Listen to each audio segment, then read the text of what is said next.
네, 여러분 지금 노영의 뉴스 인사이드 함께하고 계시고요. 지난해 5월 21일 워싱턴에서 문재인 전 대통령이 한미 정상회담이 있었고요.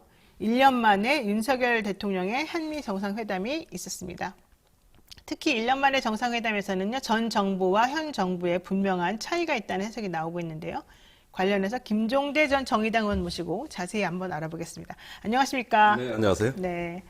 근데 조금 뵐 때마다 좀 말르시는 것 같아요. 아, 그렇습니까? 네. 예, 그 왜 그럴까? 좀 고민되네요. 아, 일부러 빼시는 건 아니에요? 아, 그건 아닙니다. 그럼 스트레스 너무 많으신가? 예, 좀 아무래도 세상이 어지럽고 난세죠, 지금.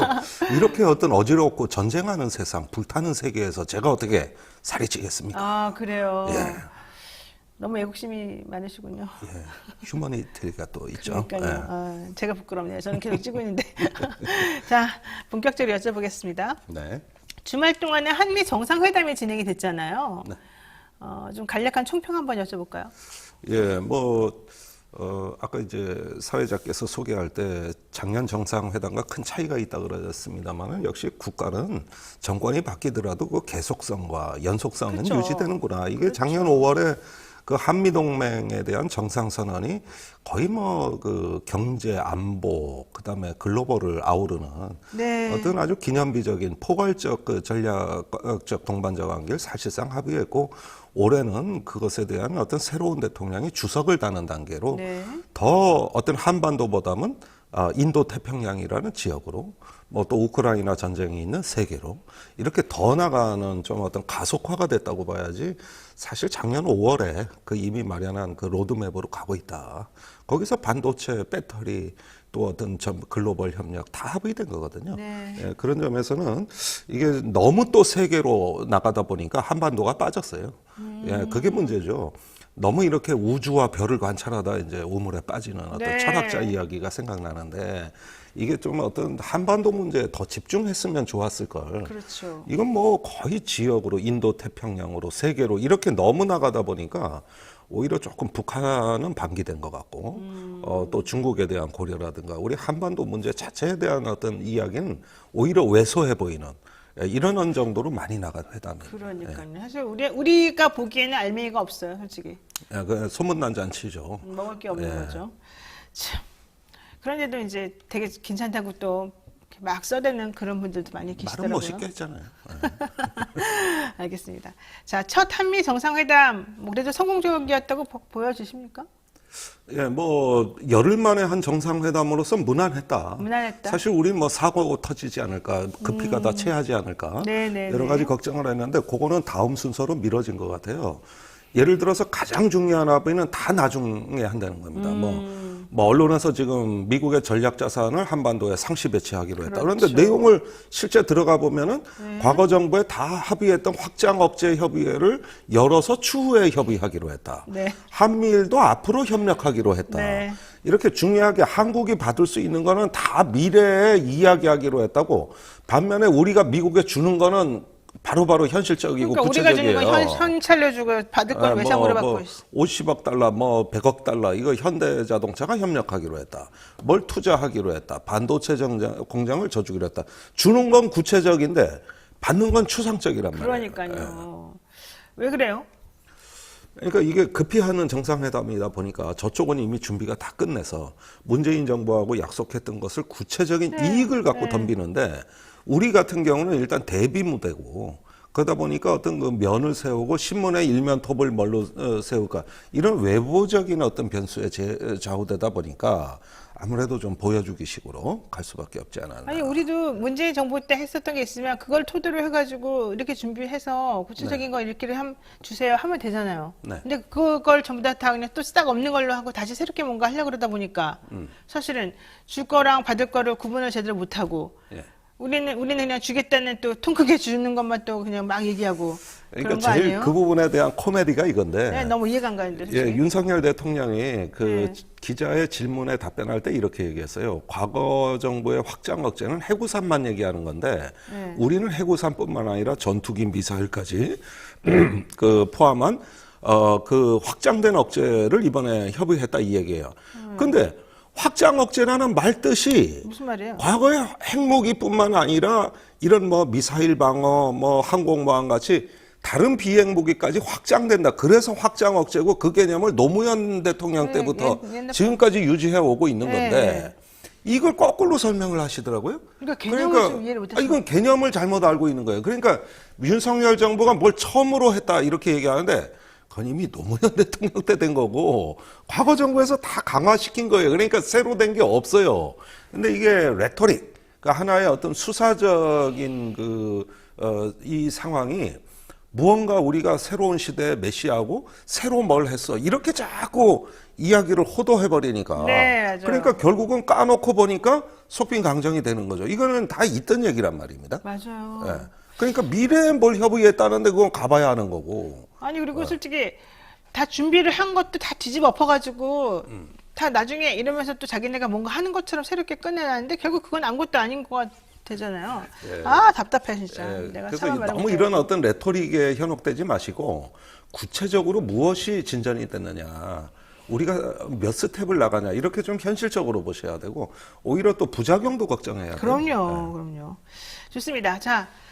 그런데 저는 사실 걱정이 많이 됩니다만은 너무 아니라고 아주 잘 됐다고 하는 분들이 있으시니까 제가 한번 여쭤보겠습니다. 첫 한미 정상회담을 통해서 두 나라가 기존의 안보 동맹을 넘어 경제 안보 동맹까지 포함하는 글로벌 포괄적 전략 동맹으로 격상됐다고 선언했는데 네. 이건 솔직히 대한민국에 있는 엄청난 기업들이 몽땅 다 미국에다가 퍼주고 미국에다가 다 투자한다고 하니까 이 글로벌 포괄 전략 동맹 내지는 경제 안보 동맹이 나온 거지. 네. 미국이 우리한테 뭔가 경제적으로 도움 준다고 이런 건 하나 없는 거 아니에요? 그러니까 바이든의 외교의 본질을 알아야 되는데 바이든이 11월 중간 선거를 앞두고 지금은 중산층 복원하는 외교입니다. 아시다시피 미국이 양극화되고 정치가 혼란해진 근본적 이유가 미국의 중산층의 공동화 현상이라고 그렇죠. 보는 거거든요. 네. 중산층을 그래서 좀 이게 아주 달래려고 필생의 그러는 거죠. 지금 바이든의 선거 전략인데 근데 그러다 보니까 한국의 반도체 공장, 전기차 공장, 배터리 공장을 미국에 줘서 일자리를 창출해라 이거거든요. 근데 지금 전 세계의 트렌드가 뭡니까? 외국에 투자했던 자산을 다시 국내로 돌아오는 네. 오프쇼어링이 아니라 인쇼어링이 그 세계적인 추세고. 그렇죠. 그래서 국내 일자리로 귀환하는 것이 목표인데 우리는 이제 미국과의 동맹이라는 이유로 미국의 그런 어떤 일자리를 만들어준다. 우리나라 일자리도 없어 죽겠는데. 이런 부분들이 과연 어떤 현대 추세에 맞느냐, 우리 국익이냐 네. 이런 부분에 대해서는 좀 생각할 점이 있고 거기에다가 경제 동맹, 기술 동맹이라는 말은 이건 필요가 남용돼서는 없어요. 안 되는 말이거든요. 그럼요. 지금까지 보수가 뭐예요?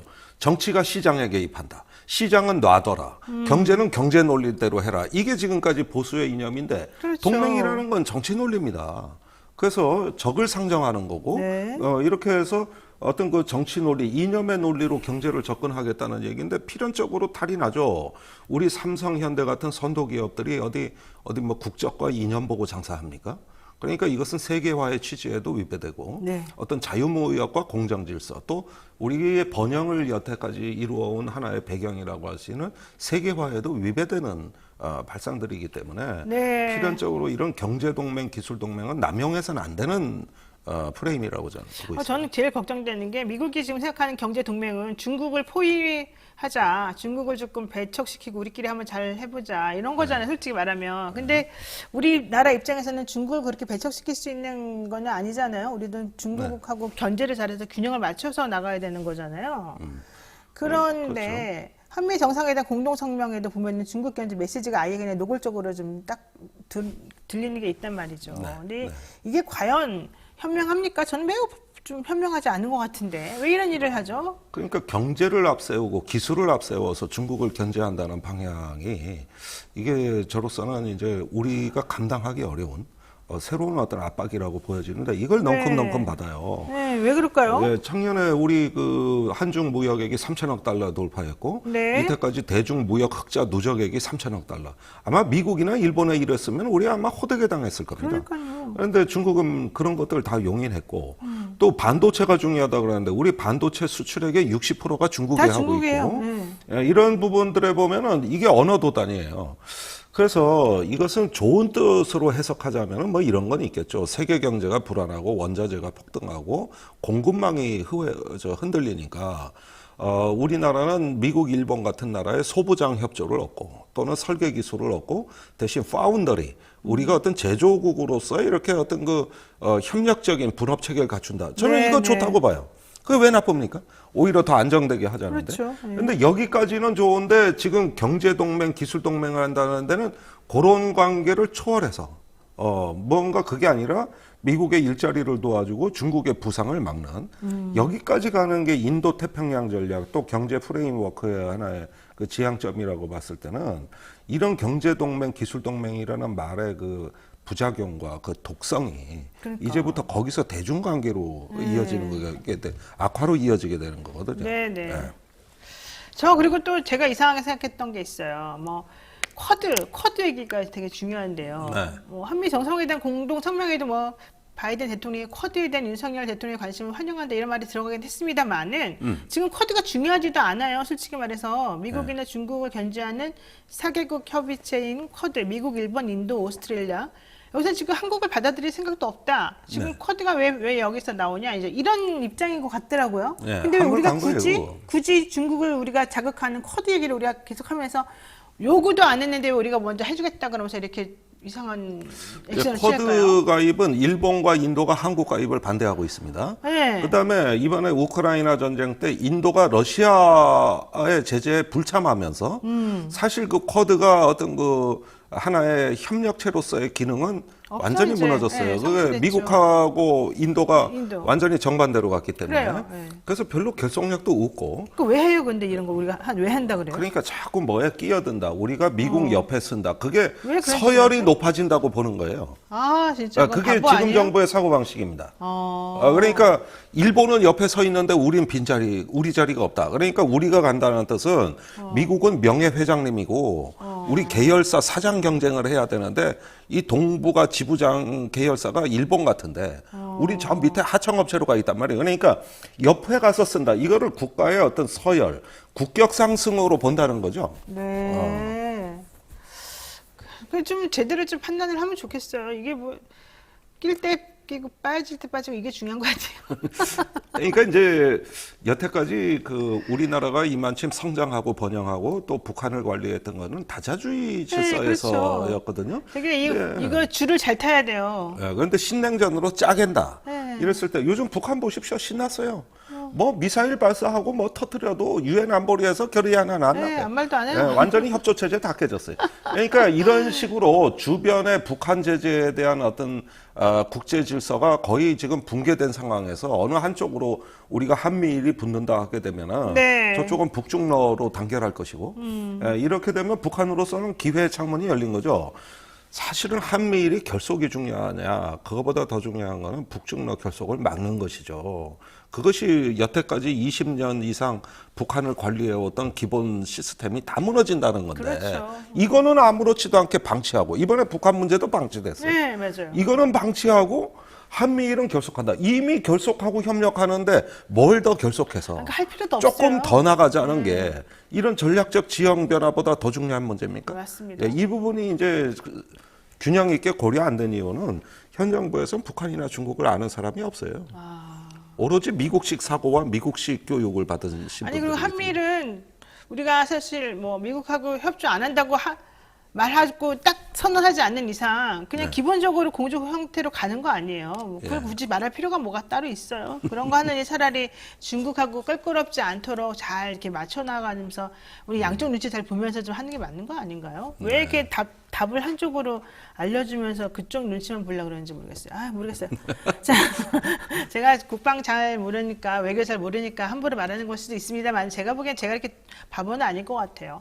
자, 바이든 대통령이 북한에 코로나19 백신 지원을 제안했는데 답변을 받지 못했다. 그리고 또 우리나라에서도 제안했는데 답변 못 받았다. 뭐 이런 얘기를 들었습니다. 근데 북한의 핵실험 가능성에 대해서는 또 뭐 걱정하지 않는다. 뭐 이런 얘기도 들었다는 거잖아요. 자, 바이든 대통령은 대북 정책을 어떻게 지금 보고 있다는 뜻일까요? 이 얘기는. 뭐 인도적으로 그러니까 미국 하면서 언론 보나요? 보도가 네. 정확해요. 일제히 보도가 다시 전략적인 내로 돌아갔다. 그러니까 트럼프 대통령 이전 정책, 그게 오바마의 전략적 인내 아닙니까? 아, 그렇죠. 사실상 그렇죠. 전략적 친절한 인내. 무시라고도 하죠. 네. 그걸 방치하는 전략이고 기다리는 것도 전략이다. 시간은 우리 편이다. 이건데 결과가 그랬나요? 전략적 인내가 있는 동안에 핵실험 4번 했고요. 온갖 그 악재란 악재는 다 터졌죠. 그래서 트럼프가 다시 돌아선 건데, 네. 그래서 대북 접근 관여 정책으로 간 건데, 지금 미국 언론은 이거는 오바마 정책으로 되돌아간 거다. 이런데 그 보도가 뭐 상식적인 이야기를 한 거예요. 네. 그래서 사실 한미 정상회담에 북한에 관한 이야기가 이렇게 안 나온 것도 처음이에요. 그렇군요. 예. 그러니까 이것은 친절한 무시입니다. 백신도 마찬가지예요. 백신 주겠다고 했죠. 그런데 그게 뭐냐면은 북한이 요청하면 또는 우리한테 손을 벌리면 우린 줄 수 있다. 대화의 문은 열려 있다. 이거거든요. 근데 대화를 하겠다. 우리가 접근을 하겠다. 이런 이야기가 아니고 그렇게 필요하고 부탁하면 얘기해. 이런 정도인데 이러는 건 그 북한으로서는 받지 말라는 얘기하고 똑같은 게 사실은 이렇게 미국이나 한국이 북한에 직접 주는 방식은 애시당초부터 성립 불가합니다. 그거보다 국제기구라든가 미국에 대한 중국이라든가 이런 우회로를 일단은 먼저 탐색해 봤어야 되는데 그렇죠. 그게 아니면 현재 남북 관계, 이 한반도 관계에서는 성립되기 어렵다. 결국 진정성이 없다. 이렇게 요약됩니다. 좋아요. 자, 북한이 그동안에 거부감을 보여왔던 게 또 한미 연합훈련 확대 아니겠습니까? 근데 네. 어쨌든 이걸 또 확대한다고 합의를 했습니다. 네. 그리고 또 북한 인권에 대해서도 강경하게 지금 메시지를 내겠다는 겁니다. 북한 입장에서 보자면 좀 어이가 없을 것도 같아요. 자기네들 얘기한 걸 다 반대로 지금 하고 있으니까. 근데 물론 뭐 자기네들 현실이 좀 따라주지 않으니까 당장 어떻게 하지는 않겠지만 그들은 이미 또 트럼프 때도 한번 당했다고 생각을 하고 있을 텐데요. 사실은 놀아났다고 생각할 거 아니에요, 트럼프한테. 결과적으로는 아무것도 그 지난 4년 동안 아무것도 한 건 없고 우리는 바보 되었고 코로나 때문에 망했고 이제 이런 상태일 것 같아서 지금 남한과의 관계에 있어서 지금 어떤 식으로든 다른 방식을 취하지 않으면 안 되겠다라고 생각할 것 같습니다. 네. 어떻게 할까요? 저는 북한이 일단은 극렬하게 반발하면서 한반도의 군사적 긴장은 고조되겠죠. 계속 그런데 하실까요? 이런 걸로 이제 코리안 리스크가 증대된다는 거는 예전에 우리가 익숙한 방식이고 네. 조금 더 나가는 방식. 그러니까 예컨대 러시아하고 최근에 손을 잡고 있어요. 북한이요. 예, 지금 낮은 일대 러시아가 많이 들어오고 있습니다. 아. 그러니까 벌써 제재 효과는 무너지고 있는 거예요. 북한 낮이네. 예, 네. 그리고 모스크바의 그 신홍철 북한 대사가 네네. 자꾸 러시아 외무부하고 공동 성명 발표하는데 무역 관계 재개하고 전략적 연대를 하겠다 이런 말을 하거든요. 그래요? 이거 굉장히 심상치 않은 겁니다. 그러니까 북한의 핵 미사일 위협이 국제 제재의 어떤 관리의 틀을 초월해 가지고 완전히 이제는 완성으로 가속화되는 이런 더 무서운 어떤 시나리오가 기다리고 있고 또 중국도 북한에 대한 제재 결의안을 유엔 안보리에서 반대하고 있거든요. 네. 이거 우리 다 처음 보는 일들이에요. 지금 이 현상이 이게 육자 회담 이래로 지난 20년 동안 이런 거 본 적 있냐고요. 그렇죠. 그러니까 이런 상황에서 연합훈련을 한다. 그다음에 오늘 그 국민의힘 하태경 의원은 더 깜짝 놀랄 얘기를 하는데 이번에 그 앞으로 전개될 한미연합훈련은 미국의 전술핵 이동한다는 핵교리에 입각하는 한미연합훈련이다. 이건 거의 기절할 얘기거든요. 그렇죠. 예, 여기까지 꿈보다 해몽일지 몰라도 실제로 거기까지 해석하고 있어요. 아유, 그러면 이건 안 뭔 돼. 소리입니까? 이러면은 주변에 중국, 일본 다 긴장하는 거거든요. 러시아까지. 거기까지 완전히 영향 미칠 수 있는데. 예, 다 긴장하는 거거든. 네. 그러니까 이런 지각 변동, 어떤 전략적, 지정학적 변동까지도 서슴없이 이야기를 하는 걸 봤을 때 저는 대선 때 그런 얘기하는 건 선거 전략이려니 했어요. 지선도 있으니까 선거 전략 아니에요? 아니 그런데 지금은 정상회담에 대한 어떤 국가의 공적인 프로세스에 그걸 얹어버리는 걸 보고 깜짝 놀랐는데 이거 정신 바싹 차려야 됩니다. 이건 지정학적 변동입니다. 거기에다가 지금 변동. 미국은 중거리 핵미사일을 아시아에 배치하려는 네. 의도를 갖고 있는데 네. 이게 지금 뭐 하나 둘씩 맞아 떨어져 가고 그다음에 사드 그 기지도 정상화된다는 거 아니에요? 그러니까 중국이 반발할 얘기는 다 하고 있어요. 그러니까요. 왜 그렇게 이거는 자극을 지금 하냐고요, 도대체. 다 하고 쓸데없이. 있는 거예요. 이게 지금 그냥 넘어갈 것 같지가 않아요. 네. 중국도 왜 지금 화 많이 나 있어요. 딴 데 누구를 공격할까 지금 그 생각만 하고 있는 나라인데 우리나라가 괜히 앞에서 이렇게 하면은 깐죽깐죽 얄미워지는 거 아니에요? 그러니까 자꾸 모난돌 같이 네, 되는 것이죠. 그럴 필요가 없죠. 그럴 필요가 없죠. 그러니까 왜 화를 자초하냐. 그렇다고 미국이 지금 그런 걸 막 절실히 요구하는 것도 아닌데 그냥 가만히 있으면 되는데 이 타임은. 아니 그러니까 국제사회가 같이 하면 되는 거지. 네. 왜 한국이 먼저 나설 나서가지고 필요가 없잖아요. 괜히. 나대느냐 이거죠. 우리가 미운털 박힐 필요도 없고 실리를 따지는 게 가장 중요한 것 같은데. 예, 외교에는 이념도 없고 동맹도 없습니다. 그럼요, 국가 이익이 그럼요. 영원한 거예요. 국이. 대한민국의 이익을 가장 중요시하는 거죠. 네. 자, 문재인 대통령 이것도 얘기해 보겠습니다. 바이든 대통령하고 직접 만나기로 했다가 결국 그냥 10분간 전화 통화하는 것으로 끝이 났습니다. 최초로 방한 중인 미국 대통령이 한국의 전임 대통령과 전화한 것으로 기록은 됐다고 하는데 원래는 만나기로 아주 구체적으로 장소까지 다 나오고 시간도 나왔었는데 갑자기 전격적으로 취소가 되고 그냥 전화 통화로 돌리게 된 이유가 있을까요? 저는 그 정세현 전 통일부 장관께서 문재인의 대북 특사론을 언론에 거론한 게 결정타. 그게 잘못이었다. 그게 그치. 사실 전혀 성립될 수 없는 얘기인데. 그건 대통령하고 얘기를 해야죠. 우리가 왜 이걸 갖다가 막 그렇게 그거 언론이 다 받았었거든요. 너무 설렙을 쳐서 그렇군요. 그러니까 너무 그걸 하고 다 언론이 보도를 해버리니까 이제 백악관으로서 부담이 굉장히 커졌죠. 그렇죠. 그렇게 되면 현 정부하고 문제가 되고 그렇죠. 그러지 않아도 윤석열 정부가 문재인 대통령을 만난다는데 신경이 바싹 곤두서가지고 굉장히 민감한 모습을 보여주는데 그 발언이 딱 터지니까 결국은 이거 부담이 너무 크다 이렇게 된 거거든요. 좀 전 경거망동이 있었다고 다소 봐요. 그런 면에서도 불구하고 일단 전화 통화라도 했다는 것은 기존의 어떤 그 동맹의 프레임을 신뢰를 존중한다는 뜻으로 이해하고 그 정도로 이번엔 이해하고 그냥. 넘어가는 게 좋겠다고 봅니다. 그래도 체면을 좀 세워줬네요. 예, 그 정도는 된 거죠. 예. 아마 나중에 퇴임해서도 미국 초청받을 가능성이 높아요. 그렇죠. 바이든 대통령은 왜 이렇게 문재인 대통령을 좋아하는 거예요? 그러니까 일단은 그 민주주의로 촛불로 집권했다는 게 감동이 됐을 겁니다. 지금 이번에 윤석열 정부가 출범할 때는 세계 주요 언론 기사가 전부 어떤 아주 안 좋은 기사였어요.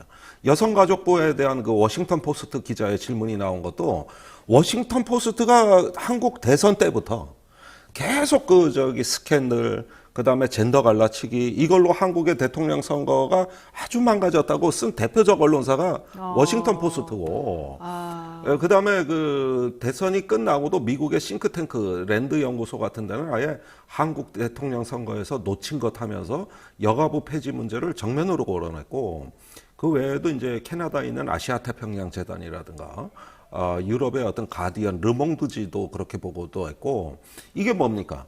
전부 보도 내용을 한마디로 요약하면 이거예요. 젠더 갈라치기, 반페미니스트미 극우 보수 정치로 이어지느냐 안 이어지느냐. 그 트럼프 모델을 보는 거거든요. 그러네요. 이걸 보는 거예요. 이것이 굉장히 자기들한테는 익숙한 광경이라는 것이죠. 네, 그렇죠. 그러니까 문재인 대통령은 이제 집권할 당시에 어떤 그 명예혁명이라고 할 수 있는 촛불혁명으로 등장한 세계의 찬사를 받고 등장을 해서 네. 바이든 대통령뿐만 아니라 전 세계에 영감을 줬고 수없이 많은 찬사를 받았는데 5년 후에 윤석열 대통령 출범할 때는 이걸 의심의 눈초리와 그 비난의 어떤 기사들을 안고 출범했단 말이에요. 이게 네. 5년 전하고 너무 다르니까 그렇죠. 결국은 그 인수위 때 강인선 조선일보 국제부장을 긴급히 특보로 앉히고 또 급기야는 대통령실 대변인으로 앉힌 이유가 그 사람이 국내 언론을 잘하는 게 아니라 외신 관리를 좀 해봐라. 이게 이 정부의 아킬레스건으로 인수위 때부터 불거졌던 겁니다. 결국 이 상태에서는 여가부 못 없애요. 그랬다간 전 세계에서 그렇죠. 기사가 쏟아지는 거예요. 네. 그게 워싱턴 포스트의 그 여성 기자가 네. 제가 보기에는 그 이전에도 한국 기사를 써왔고 이런 부분으로 미국의 그 여론 주도층에다가 한국의 대선이 급기야 너무 창피해요. 우익 강경으로 흐른다는 이런 어떤 그 경고를 해왔던 사람이에요. 너무 창피스러운 일이에요, 이거지, 솔직히 말하면. 예, 그러니까 이건 수치죠. 네, 정말 수치스럽습니다. 자, 그런데요.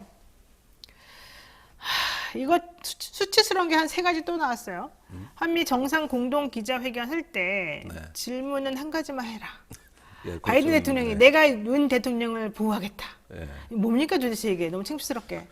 그러니까 그 소통하는 대통령이라고 했지만은 역시 너무 급하게 한 정상회담 태가 나는 부분이 바로 이겁니다. 아니 그것도 그렇고 그 대통령이 그런 순발력 있게 탁탁탁 이런 걸 못 하나요? 좀 외국 성숙이 안 돼 있는 거죠. 사실은 어떤 외교부 입장에 열흘 만에 정상회담은 무리라고 봤을 거예요. 사실 이런 부분에 대해서 그 확장 억제에 대해서도 잘못된 설명을 하고 이런 것들이죠. 그러니까 이런 부분이 그 취임해서 열흘은 굉장히 바쁜 시간이에요. 아니 그럼 그 얘기는 어떻게 생각하세요? 서우남 얘기하셨잖아요. 그때 워싱턴 포스트 기자가 왜 네. 남자들만이냐 네, 여자는 네. 없냐 했더니 여성은 장관 시킬 만한 위치 와 있지 않다. 와 있지 못했다. 이게 무슨 뜻입니까 도대체? 예, 그러니까 뭐 애시당초 대상 그룹에 여성이 죽었다는 얘기죠. 애시당초 후보 그룹에서 후보 그룹이 없다. 없다. 왜 없어요, 적었다. 여성이? 이런 얘기고. 근데 이런 부분들이 그러지 않아도 윤석열 대통령에 대해 의심의 눈초리로 바라보는 외국 언론한테는 매우 나쁜 메시지를 준 것이죠. 아, 저 사람 눈에는 여성이 안 보이는구나. 그렇죠. 예, 이렇게 보이는 거고 또 한국이 그런 나라구나.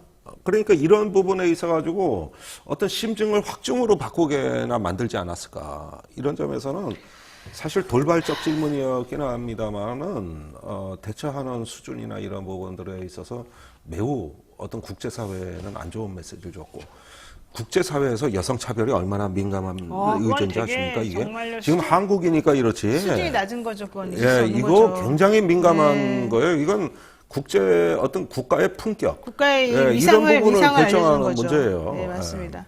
하나만 여쭤보고 정리하겠습니다. 이번에 만찬 메뉴 관련해 가지고 뭐 비빔밥하고 미국산 소갈비를 대접했더니 너무 좋아했는데 5년 전에는 문재인 대통령이 독도새우를 내놓아서 미국이 당황했다라는 중앙일보 기사가 나왔어요. 전 너무 이 기사가 황당무계했는데 솔직히 말해서 글쎄요. 이거 왜 이렇게 그래서 기사 쓰는 겁니까? 아니 그러니까 저는 독도새우 좋아해요. 그러니까 굉장히 좋은데 맛있어요. 그리고 그거. 예. 대접하는 곳에서 그냥 대접하면 되는 거지. 왜 독도새우를 대접하면 미국이 당황해야 되는 겁니까? 그러니까. 아니, 그런데 이런 부분들은 언론의 과대 해석이고 또 가십이기 때문에 사실은 그 메뉴 선정에 이런 정치 논리도 저는 적용됐다고 봅니다. 당연히 그리고 정치 논리죠. 보도자료도 그렇게 냈을 거고요. 근데 그럼에도 불구하고 이제 동맹이라는 게 어떤 그 밥 먹는 동맹 또 뭐 이런 걸 갖고 이야기하는 동맹. 이번에 화제가 된 게 개와 야구 아닙니까? 그 다음에 구두. 별하별 게 다 화제가 되잖아요. 아이고, 네. 알겠습니다. 어쨌든, 우리나라는 좀 더, 우리나라의 품격이나 위상을 생각해서 좀 당당 외교했으면 좋겠어요. 당당 외교. 왜 우리나라가 우리나라에서 밥 먹으면서 우리나라 새우 못 내놓습니까?